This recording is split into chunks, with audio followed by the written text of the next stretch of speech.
And then with that, make sure you're unmuted for the session.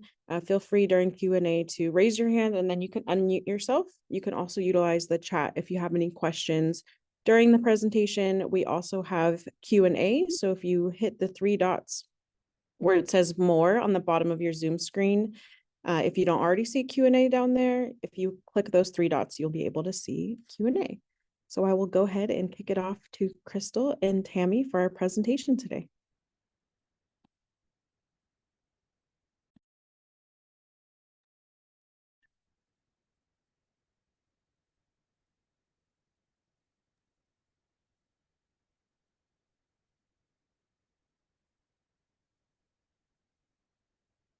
Can you see my screen? Okay. Hi, everyone. I'm Crystal, the Outreach Marketing and Communications Coordinator for the Cowell Center, and I'm here with Tammy. Hi, everyone. My name is Tammy. I am the Health Insurance Coordinator here at the Cowell Center for Student Health Insurance. First and foremost, I want to say congratulations to the students for making a big choice in SCU, and congratulations to all the families to help students to get to this point. We know this transition can be stressful and overwhelming. If there's anything that can be taken away from this presentation, it would be that staff and faculty are here to support all students. So we are the Cowell Center, which is your comprehensive medical and psychological service on campus, located between the pool and the tennis courts on the east side of campus. We do have student health services, which is our on-site medical care. We have counseling and psychological services, the wellness center, and emergency medical services, which are our after-hours medical care when the Cowell Center is closed.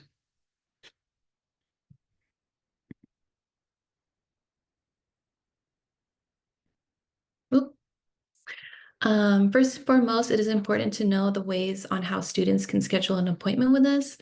It is easiest to schedule by phone. There will be an opportunity at a later site to save our contact directly onto your phone, but later.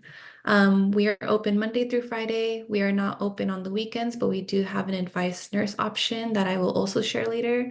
In addition to calling our front desk, students can log on to this SCU health portal, which are primarily for medical, nutrition, and case management appointments. For counseling appointments, it's best to make a phone call. If students are unsure whether to call or book through the portal, or if they need something urgent, students are always welcome to come to the Cowell Center while we're open.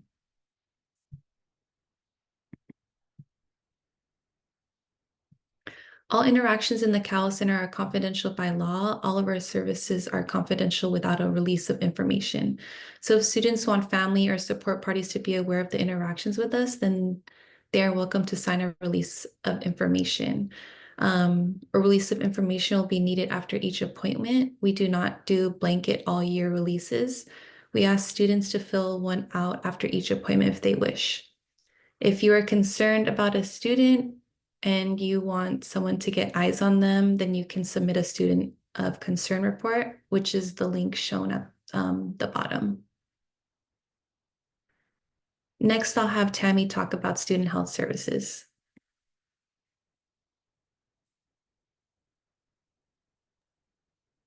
Hello, everyone. So moving on to the student health insurance, student services. Student health insurance, student health services, which is our on-site medical care on campus, and at our health clinic, we, as Crystal stated, we work Monday through Friday. We have a campus physician, 2 nurse practitioners, 2 RNs, and most of the appointments that come in are usually sick visits, like if the student wakes up with a sore throat, cold or flu, UTI. We also do STI testing as well. Student can also call and make an appointment.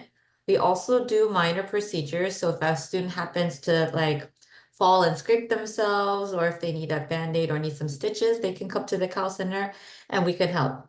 We do offer physicals, exams for study abroad and other on-campus physical exam required for jobs on campus. We have limited immunizations, STI testing and TB testing. We also have nutrition services because we have a registered dietitian on our team. So if students have questions about being in a nude food environment or eating on their own for the first time, and they need help like managing like nutritional content, students are welcome to make an appointment with our registered dietitian. We also have a partnership with Safeco Pharmacy. And the benefit with Safeco Pharmacy is that they deliver to campus. So if your student has the student health insurance plan, or if you have another insurance plan that is in network with Safeco, it's always a good idea to create an account with Safeco if you ever need to have prescription medication, be delivered to the Cowell Center, and your student can easily pick that up. With that being said, we do have a limited medication pharmacy in the Cowell Center. So we have most common antibiotics and most common medications that are used, but for anything special, we would write the prescription, student needs to pick it up. So some medications that we do not offer, however, are narcotic medications and psychiatric mental health medications, and we don't prescribe them. However, if you do need someone to prescribe these medications, we can offer assistance for that by connecting you with our case manager. We do not do specific physicals for workplace injuries, accidents, insurance claims, or D1 athletes. We will see D1 athletes for things like the cold and the flu, but we will not do physicals for sports-related injuries. We will refer back to athletics regarding that. And we also do not do x-rays. We do not have x-ray machines in the Cowell Center. So we do have a limited fee structure in the student health department. So most fees, regardless of insurance, cost about $20 to $35, depending upon the type of visit. So the thing with the Cowell Center is that we are in the process of doing ledger billing. However, we do not do ledger billing. And this means that students, if they would want to be, all charges will be forwarded to the student's account for services that they receive at the Cowell Center. And then those services need to be paid by the deadline that is designated on the bill. If a student wants to submit a claim to their health insurance to be reimbursed for whatever the insurance would have covered, they can request a walkout statement, which is an itemized bill that they could submit to the insurance company.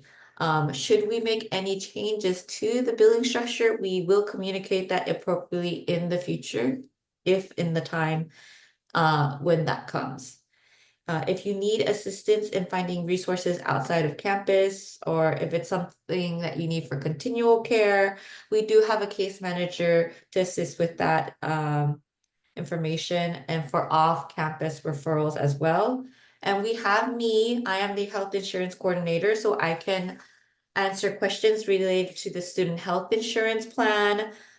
So Santa Clara does have a health insurance requirement, and all students are automatically charged and enrolled in the student health insurance plan unless the student submits a waiver by the deadline and it is approved. So you can choose to opt out. At this point in time, we do have certain requirements, such as that your plan needs to be ACA compliant and the plan needs to offer full benefit coverage. You can find more information at the Cowell Center website on the insurance section for waiver requirements. Because one of the requirements is that your plan needs to have full benefit coverage while your student is attending Santa Clara University. And so If you have a plan that has very limited services or a restricted service area, say your plan only offers emergency care and urgent care for your plan while you're studying, a student is studying at Santa Clara and they don't offer things like primary care, that insurance unfortunately does not meet our requirements and the student will be required to enroll in the health insurance plan. If you have a different insurance plan that does meet the requirements, you can fill for that. It doesn't have to be our plan, it just has to be a plan that fits the requirements. So as Crystal stated, from the 2020 year, will be required to, that is the new requirement. Crystal, could I get the next slide, please? So here are the key dates for the health insurance.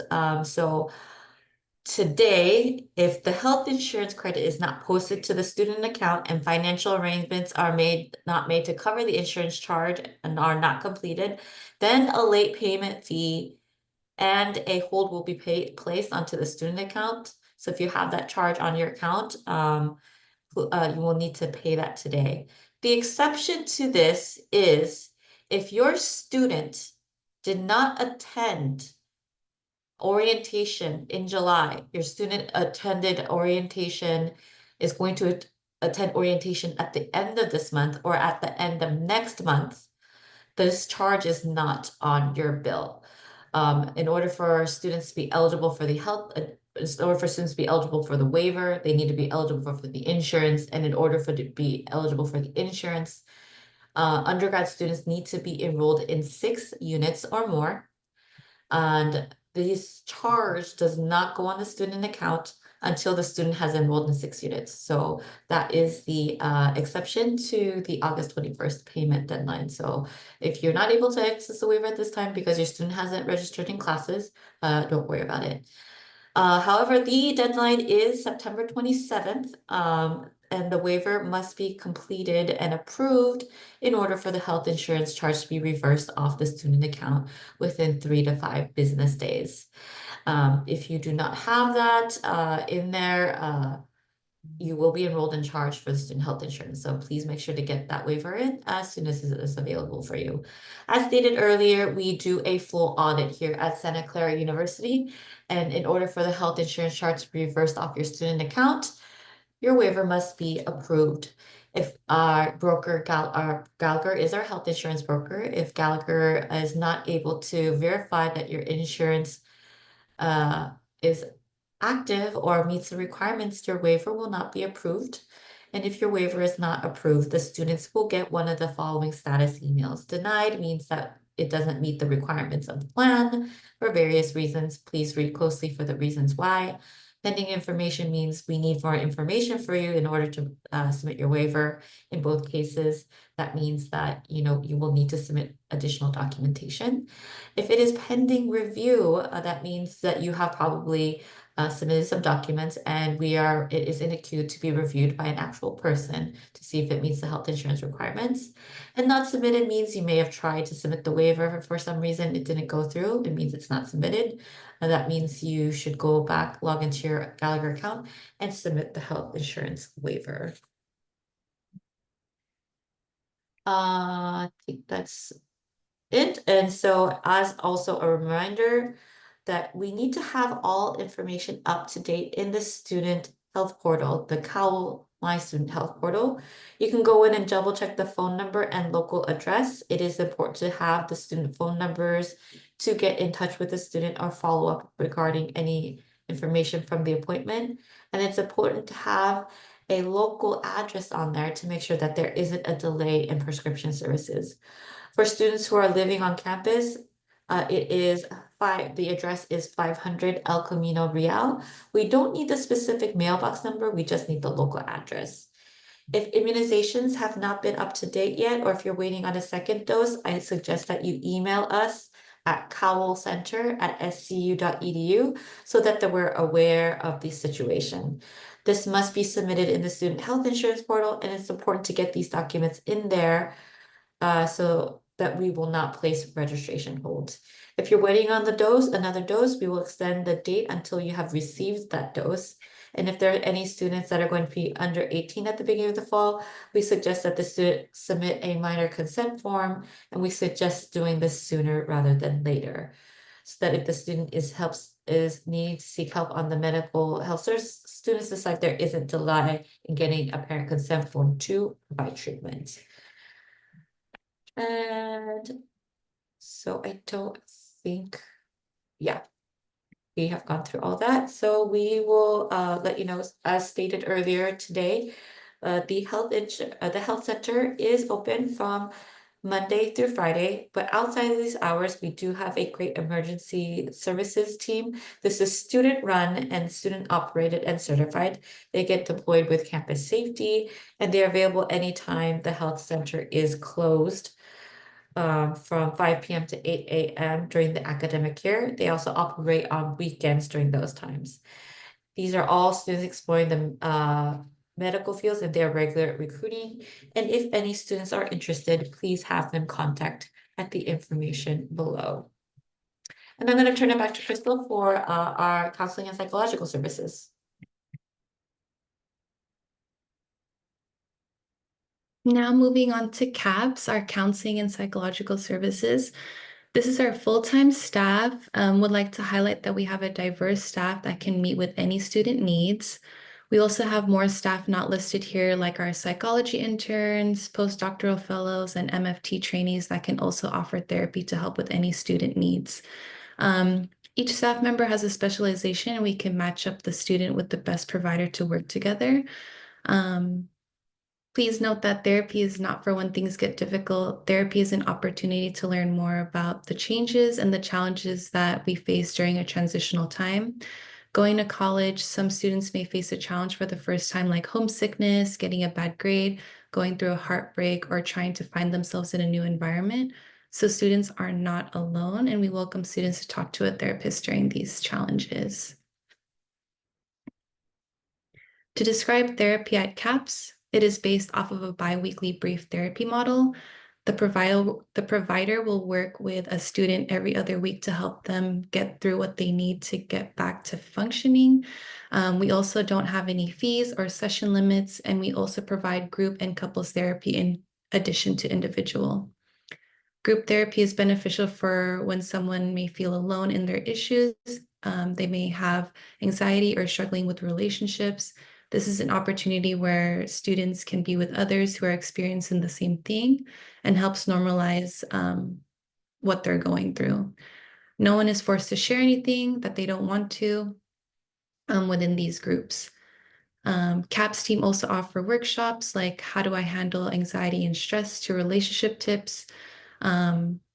They also offer urgent and crisis appointments, meaning that during Monday through Friday between 10 to 3 p.m., if things are getting way too difficult, a student is having a mental health crisis, they can just walk into the Cowell Center. They are given a clipboard to write down what issues they have, which are confidential. And once those are handed in, a therapist will show up immediately to help support them. There are things that we do not offer, but that doesn't mean that students still can't come in to get seen and get a diagnosis. We still encourage students to come in so a therapist can help them to see what's going on and refer to a specialist. Some of these things include significant substance use like withdrawal, severe suicidal detention or self-injury, long-term eating disorder. These are things that can't be treated on a college campus level, but we will refer to a specialist and give support along the way and make sure it works with the student's insurance. We also cannot do psych evals or testing, court-mandated assessments, and treatments.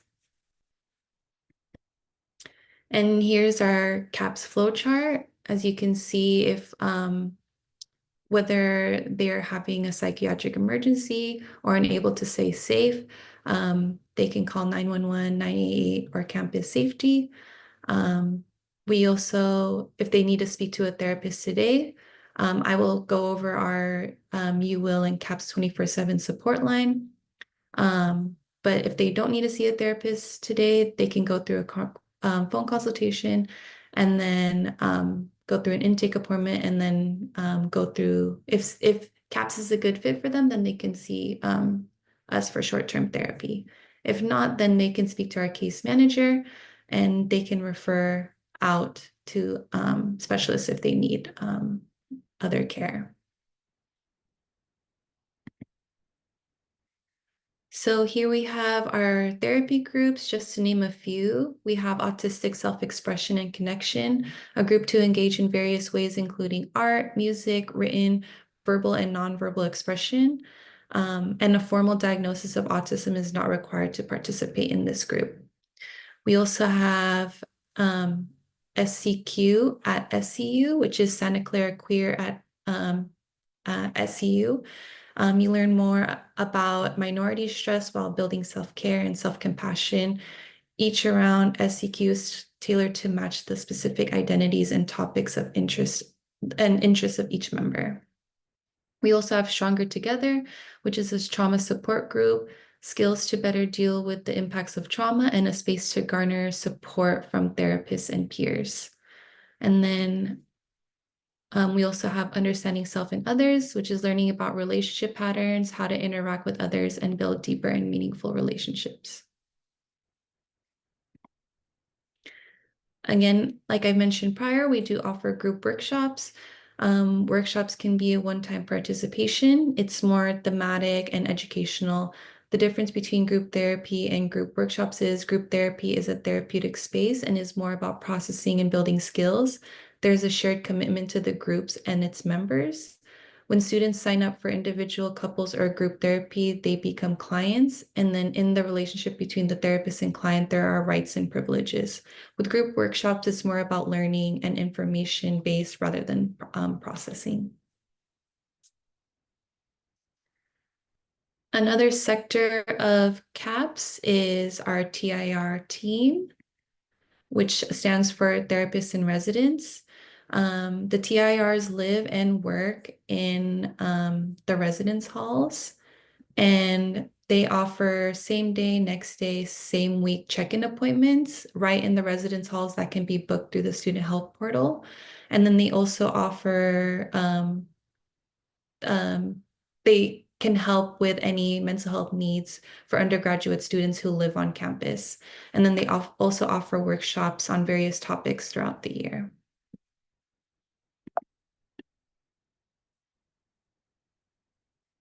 I mentioned prior to our You Will service.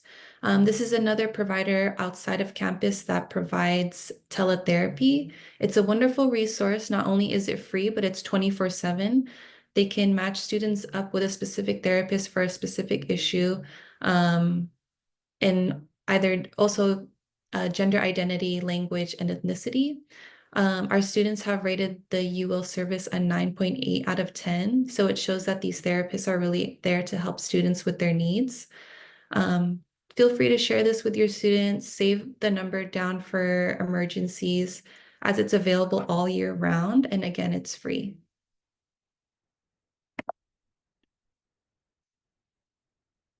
We also offer Headspace, which is a free app with 1,000 hours of mindfulness and sleep content, mini exercises for busy schedules. Students can learn to manage feelings and thoughts with lifelong skill of everyday mindfulness, custom exercises to help students prepare for exams and presentations. Again, this is free for all SU students, so it's good to take advantage of this app because annually subscriptions run about $70. We also have Scout, another app. We have partnered with Sutter Health. We launched this last year and we received really good feedback from students from those who are using it. They have shared that it didn't take more than 5 minutes a day before they saw a big impact. There is an option for students and families. The QR code will take you to the Scout app. You can use the code to get the service for free.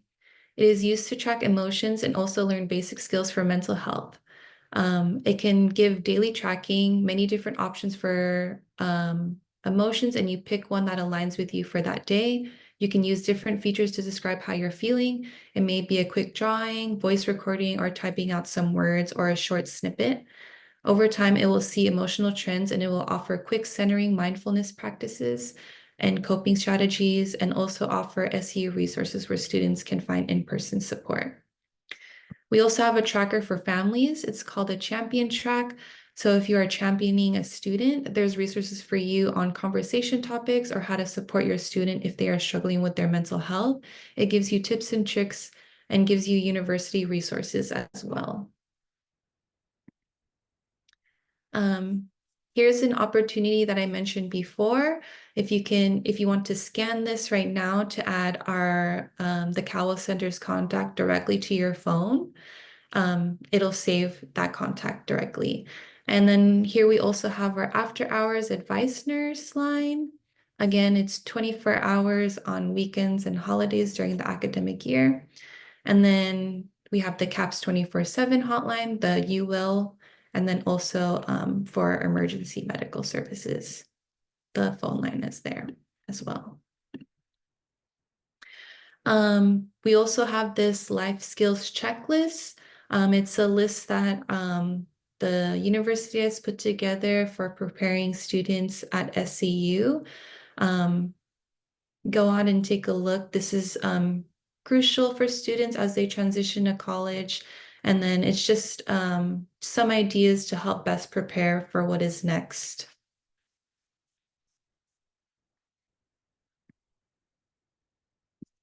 Now I can open up the room for any questions and answers. I would just like to mention on the bottom is we have the website visit scu.edu/wellbeing, and it's pretty much a one-stop shop or one-stop hub for all well-being resources around campus and how to help students with any needs that they have.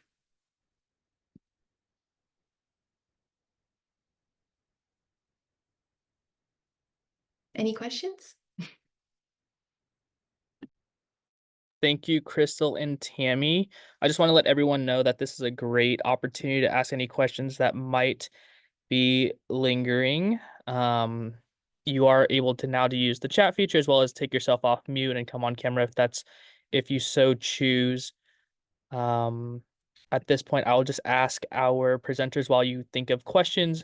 If you have any recommendations or tips for this incoming class as it relates to your services, as to better prepare for arriving in the fall. Any tips? For anyone that has a student with like a September orientation date, your window is much smaller, so we do extend that out to, I believe, October 4th. So you do have until October 4th for anyone that has a September deadline, a September 19th or 21st orientation date. So just so that's the case. And also what I do recommend in certain cases, you may be required to submit additional documentation, submitting proof. So I would recommend if you have, reach out to your insurance and get what's called a verification of coverage letter. This letter is usually is a dated letter from the insurance company on their letterhead that states that your student's name needs to be on the document. Your student's name needs to be on the document. It basically just needs to say their coverage is active. In certain cases, the waivers, we're not able to verify information. We do need that documentation. If you have any other questions about health insurance, feel free to take yourself on mute, put anything in the chat, but that is my recommendation. If any of you have students that are going to have a student that has a orientation that is on September 19th or September 20th.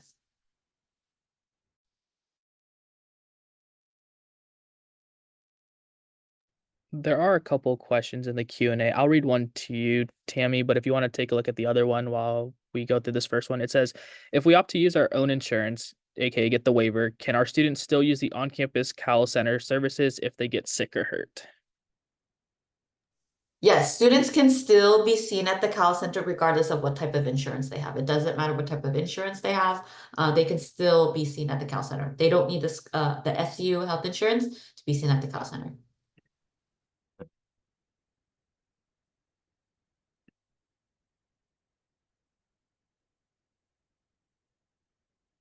is the second meningitis vaccine needed if students is placed in a university villas or only in the dorms? That is a question for our person that does the immunizations. Please send an email to Cowell Center at scu.edu regarding that message. But I'd imagine since it is like people living together, I'd imagine it would be required. But I don't know that for sure, so send an email to Cowell Center at scu.edu. Tammy, you mentioned orientation scheduled for September 19th and 20th. My daughter is scheduled for orientation on September 20th. Yeah, so I'll answer that one, Heidi. They are September 19th is our last official first year orientation session, whereas the September 20th is the one for anyone who missed the opportunity to attend an earlier session or that last session due to scheduling reasons. So there's nothing on the 21st begins welcome weekend programming, but that is not technically orientation. So to clarify for everyone, and I need to make an announcement on our Bronco Family Network as well, the orientation took place during July, and again, that one session in September. Welcome weekend is our next point of contact with our parents and families as you all come to campus. So a majority of our students will be moving in on Friday the 20th, and then with programming throughout the weekend, and then we officially end the family part of welcome weekend on that Sunday with a farewell reception. And then the next time y'all are invited back to campus will be family weekend. I believe the last weekend in February, but more to come on that in our portal. But back to this topic. Can you recommend an alternate insurance for out-of-state students who have insurance coverage in their home state?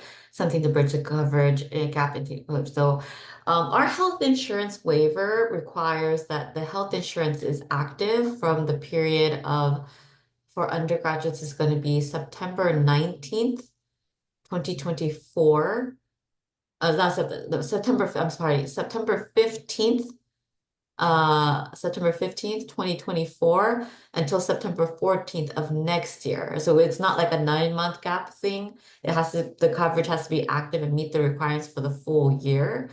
I would recommend that, you have the option of enrolling in the school's insurance, but you also could look on Covered California and then see if you have any plans that would you would want to search using like 500 El Camino Real, setting that so that you have plans that would meet the requirement in Santa Clara while you have that coverage. So that's one way to look for coverage to cover California. That's going to vary a lot depending on your income. In some cases, if you're looking for like a PPO plan that would cover them both here in California and out of state where you're going back and forth, you may find that that may be very expensive and the plan is going to be very costly on getting it your own. But if you get something like an HMO plan that would only cover them out here, that would probably be cheaper. But however, it would not cover them fully for when they go home in the summers, would probably only cover emergency and urgent care. So it's just a decision that you would have to make for yourself. But Cover California is where you could search using the SCU address for that. I do understand that in order, however, to be able to purchase a plan on Cover California, you would have to demonstrate a qualifying life event, meaning a loss of insurance to even apply for coverage though. So we do still have a lot of more time. If you have any more questions, keep thinking through those. But I do want to clarify something with Tammy's help. Tammy, one of the messages that came in through our Q&A said they appreciate you for clarifying that students who will be attending orientation in September have not yet been charged the health insurance fee. Can you elaborate on that a little bit? So I did. So in order to be eligible for the waiver, you have to be eligible for the insurance. And in order to be eligible for the insurance, you have to meet unit requirements. For undergraduate students, that's going to be 6 units. For our F1 students, that is going to be 1 unit. So if you are not enrolled in 6 units because you're not enrolled, you're not eligible for insurance, I don't think it's fair for you to be charge for insurance when you're not eligible for it. So the charge will go on once the student meets the eligibility requirements. So that's when the charge actually goes on. So Great. the day they enroll in classes, the charge will go on their student account, and then if you have a September 19th or 20th. yeah, that would go on, like if you were to opt into the insurance, that charge would go on at the end of September. And at the end of September, that means that would go on your October 1st bill, and that payment would be due October 21st. I have another question about Amazon Prime. I have not heard about the Amazon Prime. I will link the health insurance requirements page onto there, so you guys can reach out to One Medical and see if it meets the requirements. I'm not familiar with plans, so I am looking information right there about, I don't know, I've heard about One Medical. I'm not sure if it meets the requirements. But you can check with the link whether you could send those list of requirements over to One Medical and ask the One Medical representative if it meets all the requirements. If we completed the waiver, does that mean that it was eligible and chargeable? I'm not sure what that means, but I hope that this will clarify.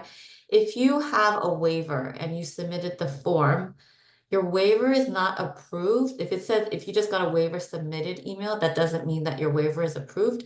You would have to get an email from Gallagher that states that the waiver is approved. And I'm going to Sonia's question now. Our son did receive an approval from Gallagher, but for personal health insurance, but the charge still appeared on his student account. If I do recall, it may take some time to be removed off the student account. Yes, it does take 3 to 5 business days after the waiver has been approved in order for the health insurance charge to be reversed off the student account.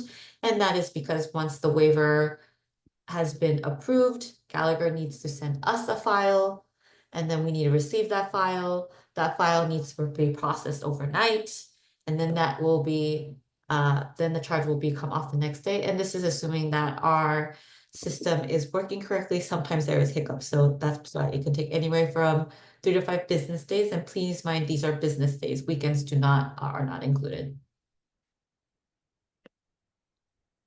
Great. Another one that came in, Tammy says, my student is in the midst of PT regimen and will need to continue this through the next several months. How should they proceed? Should they connect with Jessica about the Okay, yeah, so she could connect with Jessica. She could connect with Jessica to see what kind of support is in the area. I would say also too, a good way, the member services number on the back of your insurance card is also a good resource where they could also pull a list for you as well. So if everybody has like a portal and they could search like the area code and then look for PT around and nearby Santa Clara, or put in the Santa Clara address and then see. So you can most certainly reach out to our case manager. But if you are going to reach out to our case manager, your student would need their health insurance information and the login information to your health insurance portal.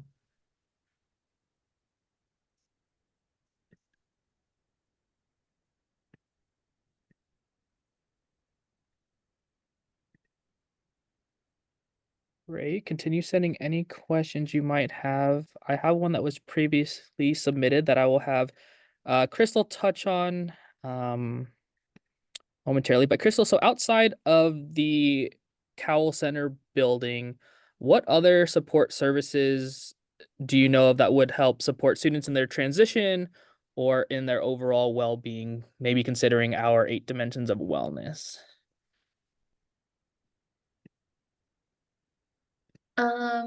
Yes. One moment.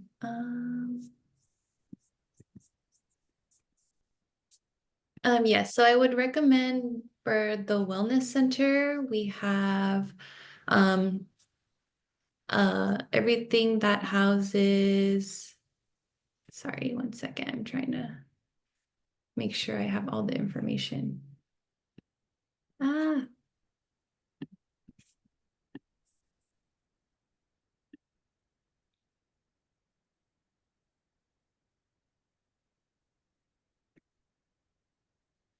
yes, so we have the Wellness Center.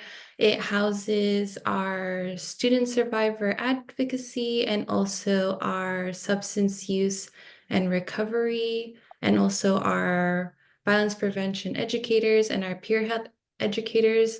So anything that falls along the lines of like substance use and recovery, there can be a student can go and make an appointment with our AD, our assistant director for that, who does wellness coaching. Like maybe a student is curious about like drinking for the first time or using substances, or they're wanting to remain sober, then they can speak to our assistant director for that. And we also offer substance-free housing for the students. I believe there was an application deadline, but you can still contact Wellness Center at scu.edu if you have any questions. We also have our student survivor advocacy. Our assistant director for that will help with any type of to help students through like any type of situation where they've been in interpersonal harm and they want to seek help and know the journey through that process. Let's see, what else do I have? And again, with the peers, our peer-based groups, which is our violence prevention educators. Their specialty is going to be working with sexual assaults, relationship violence, and if they need help in talking through these experiences, or if they want the student perspective, then the VPs will help them and connect to more resources. And again, we also have the PHEs, which is our peer health educators. They can work with students with substance use and nutrition.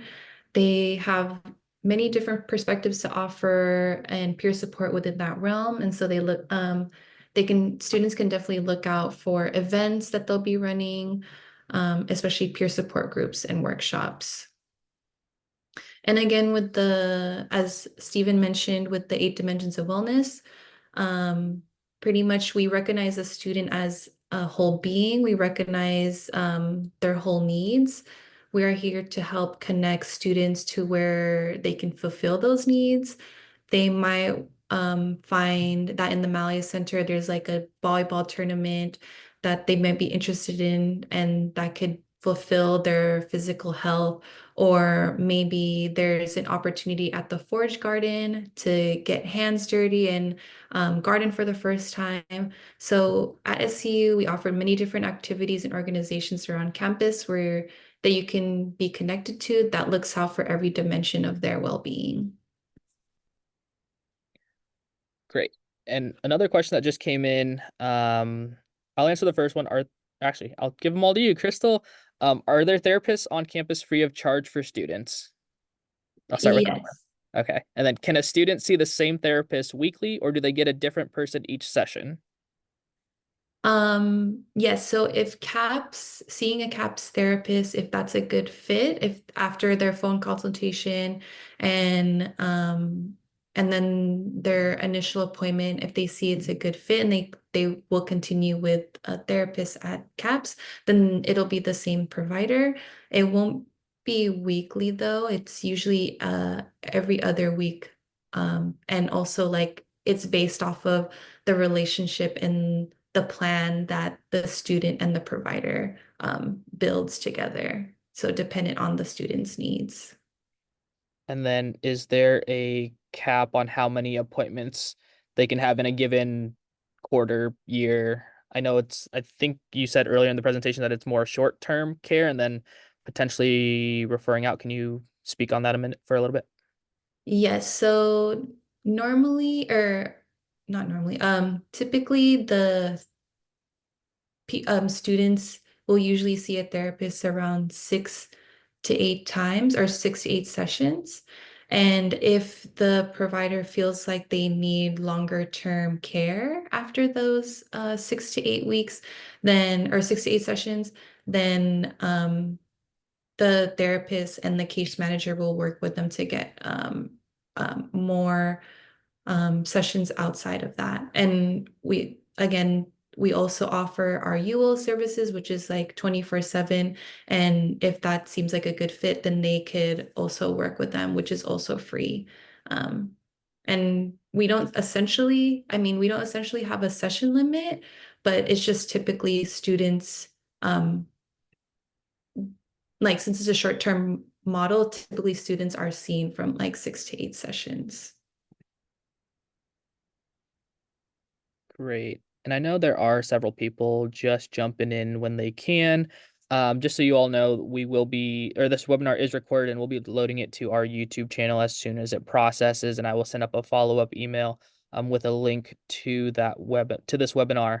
But continue asking questions. We'll just give it a couple more minutes here with our presenters and we'll give you some time back. So if you have anything that's pressing, please feel free to let them know in this conversation. Otherwise, you can email them at the Cowell Center at su.edu. But one more just came in. It says, does the school insurance cover a private therapist outside of school? So the plan does have mental health benefits and like it's a copay for every office visit. But that's with an in-network provider. Well, in my experience of what I've seen, a lot of private practice practitioners don't accept insurance because they make the billing seem, the billing can be quite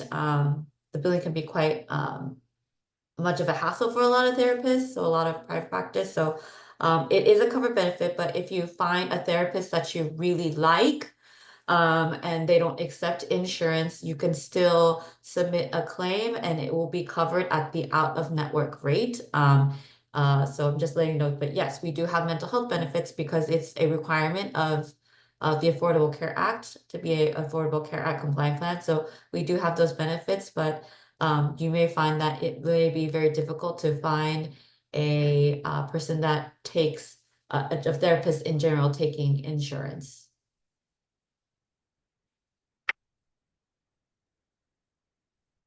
And then one for just good measure, because I'm curious about it and maybe our families are too.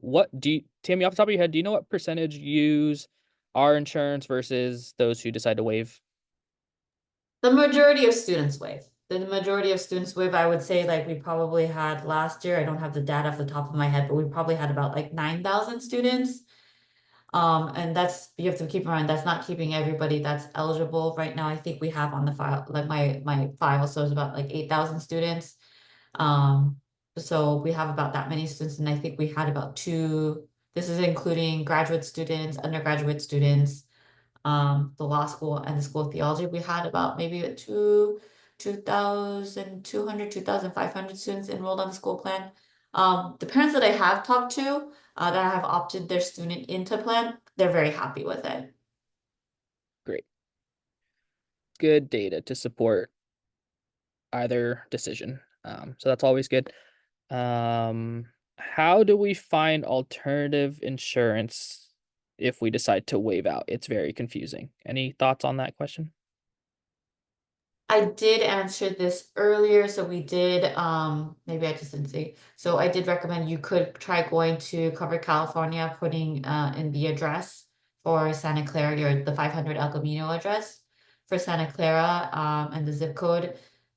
It is and then you will to see and then see what plans are available, because it does take into account your income and whatnot, and if you will also need to demonstrate that you have lost coverage.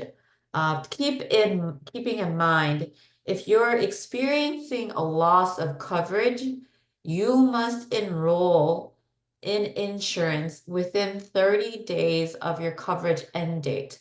Because if you do not enroll in insurance within the 30 days of your coverage end date, what will happen is most carriers will not allow you to be enrolled in the student health insurance plan, and you will have to wait until November in order to enroll in a plan, and that is for a plan that will start in 2025. And yes, I do understand it's very confusing. There is so if there's also another tip too. So say you just say you didn't anticipate, for some reason you decided to, you found out your health insurance doesn't meet the requirements, and this was an amount of money that you did not expect to spend, you should, which you've realized that you should immediately reach out to One Stop or our bursar's office and tell them you want to add the health insurance charge to your cost of attendance, and see if that would qualify you for any loans or possibly any grants that you could get in order to help pay for the cost of insurance. The cost of insurance for undergrads this year, we anticipate it to be $3,180. The reason why I say I anticipate to be $3,180 is because health insurance rates must be approved in the state of California. We have not yet received approval yet. It is a very late year. Normally these rates are approved at the end of June. So that is what we expect the rate to be. This is not for the quarter. This rate is for the entire academic year. It runs for one full year, and that roughly comes out to a $265 premium per month is what it comes down, if you guys need that math. The charge is charged all at once. For that, but there are payment plan options available. There is a 3-month payment plan that you could do for that health insurance charge. You would have to reach out to One Stop about that. Or if you need more payment spread out, you can contact our credit counseling at scu.edu. Great. To the attendee who has been messaging me, this sounds like a very specific coverage. And I would highly recommend that Tammy put her information in the chat so that you can connect with her offline. I don't want to ignore your question. I think it's important, but it may be very specific, and in a conversation between the two of you, that might be better suited to assist you. But there is one more that came in that says, where can I email the verification of coverage letter to someone to confirm that it will be sufficient once we are able to waive insurance after orientation, since it's since it's on September 19th? You're on mute, Tammy. I put my email in the chat, so it's in there. I just thought to let you guys know, today is payment deadline. This is quite my busy season, especially in August. So my response is delayed a little bit. So it might take a little bit longer than I would normally during other times of the year to get a response, but I will try to answer your questions as soon as possible.